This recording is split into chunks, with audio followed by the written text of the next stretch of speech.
మద్యపాన నిషేధం అన్నాడు. ఏమైందమ్మా? ఊరుకూరుకు ఒక జగనన్న కల్తీ బ్రాండ్. ఆలోచించాల్సిన అవసరం వచ్చింది. మన రాముడు లాంటి చంద్రన్న కావాలా, నిన్న రాక్షసుడు లాంటి జగన్?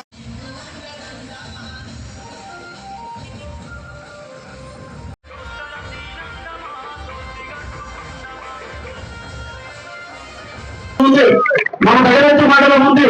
ఈరోజు డెల్టా కింద కొంత ప్రాంతమే డెల్టా కింద ఉంది, కొంత ప్రాంతమే డెల్టా కింద ఉంది.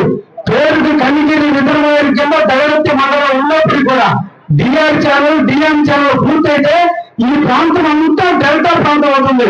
కోవూరుకి అల్లూరికి ఎలా నీళ్ళు ఇస్తున్నారు అలా మీ అందరూ అక్కుదారులు అవుతాయని కష్టాలు ఒక 6 నెలల పాటు ఇబ్బంది అయినప్పుడు కూడా ఈ కాలంలో దాదాపు 30 సంవత్సరాల నుంచి డిఆర్ ఛానల్ డిఎం ఛానల్ పూర్తిగా ఈ కారణాల వల్ల ముళ్ళమూరు వరకు దాదాపు నారాయణపురం కాడి నుంచి స్టార్ట్ చేసి ముళ్ళపూరు వరకు, లేదంటే దగరత్తి దగ్గర నుంచి చేసి రాజాలపాడు వరకు, అదేవిధంగా అన్నూర మండలం నార్త్ అన్నూరు దగ్గర నుంచి నార్త్ మోపూరు వరకు కూడా ప్రజలందరూ కూడా నీళ్లు రాక రైతులు ఇబ్బందులు పడుతుంటే పొలాల్లో నీళ్లు, చెరువుల్లో నీళ్లు ఉన్నాయి, కాలువలో నీళ్లు ఉన్నాయి, కాలువలు వేదిక రైతులు ఇబ్బందులు పడుతుంటే ఈ రోజున దగరత్తి మండలంలో డిఆర్ ఛానల్ డిఎం ఛానల్ కూడా ప్రారంభించడం జరిగింది. అతి తొందరగా వర్తలు పూర్తయి రైతుల కళ్ళలో ఆనందం చూసే విధంగా రైతులందరూ కూడా సుభిక్షంగా పంటలు 2 పంటలు పండించుకునే విధంగా కాలువలను కూడా మరమ్మతులు చేసి పూర్తి చేయడం కూడా జరుగుతున్న విషయాన్ని కూడా మీ అందరూ కూడా తెలియజేస్తారు. లేదంటే కాపరేపల్లి కావచ్చు 6 పంచాయతీలకు సంబంధించి నీళ్లు కూడా ఉత్తర కాలంలో రావాల్సిందే వాటిని కూడా మొన్న రోజున నిధులు లేకపోయినప్పుడు కూడా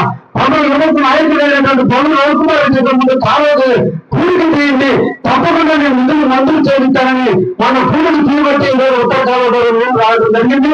అతి తొందరగా వాటిని కూడా మరమ్మతులు పూర్తి చేసి దగరత్తి మండలం అంతా డెల్టా ప్రాంతం నెల్లూరులో ఏదైతే హక్కుదారులు ఉన్నారో నెల్లూరు ప్రాంతంలో రైతులు ఏ విధంగా అయితే యథేచ్ఛగా పంటలు 2 పంటలు పండించుకుంటున్నారో అదే విధంగా దగరత్తి మండలంలో 2 పంటలకు హక్కుదారులు మీరు హక్కుదారులు అయినటువంటి మీ అందరూ పంటలు పండించుకోవడానికి నిరంతరం కూడా కృషి చేస్తుందని అందరూ కూడా మాట్లాడుతూ మా సోదరులు సుధాకర్ నాకు ఇష్టమైన నాయకుడు.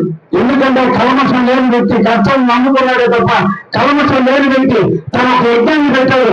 6 సంవత్సరాల నుంచి చెప్పులు లేకుండా రాముడి కోసం లక్ష్మణుడు ఏ విధంగా పాదయాత్ర చేసి అడవిలో 13 సంవత్సరాల పాటు రాముడిని సంచరించారు.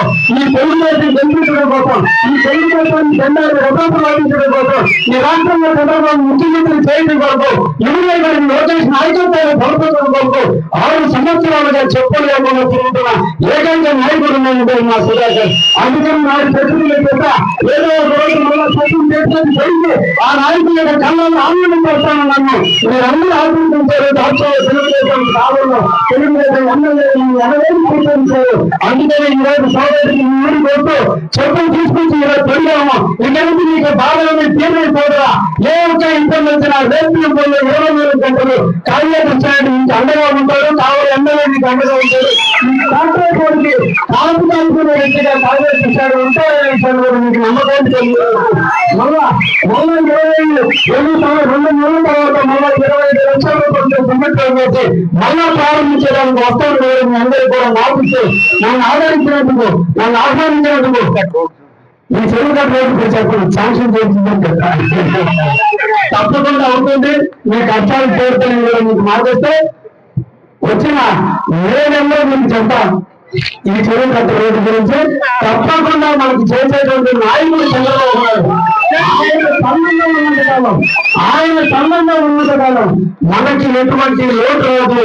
ఈ కావాలని కాపు దాచుకుంటూ నిరంతరం కావలి అభ్యున్నతి కోసం చంద్రబాబు నాయుడు ఎప్పుడూ తనకున్నటువంటి కుప్పు ఎలాగో కావాలని కూడా అలాగే చూసుకుంటాడని మీ అందరూ కూడా మాటిస్తూ తప్పకుండా నాయకులు కూడా మన ప్రాంతం అంతా అభివృద్ధి చెందుతుందనే విషయాలు థ్యాంక్ యూ.